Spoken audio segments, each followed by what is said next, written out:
water pump.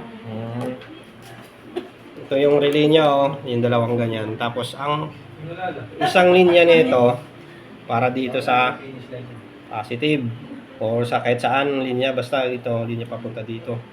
Tapos ito naman yung water pump para din doon sa kabilang linya dito. Ito parang switch lang to. Oh. Pag walang time, open. Pag may time, magko-close.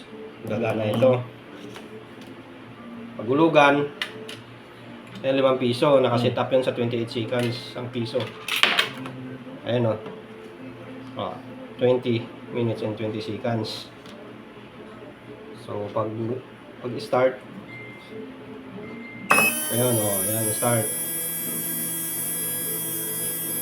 Yes. Pause. Ngayon, gagawin siyang automatic.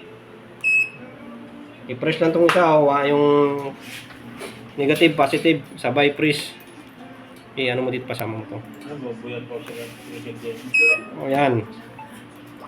Tapos, yung 0 to, ibig sabihin, ano yan, may push. Pag 01 naman, yan yung automatic. Yan, okay na yan. Paghulugan na ng 5 piso yan. Automatic na siya.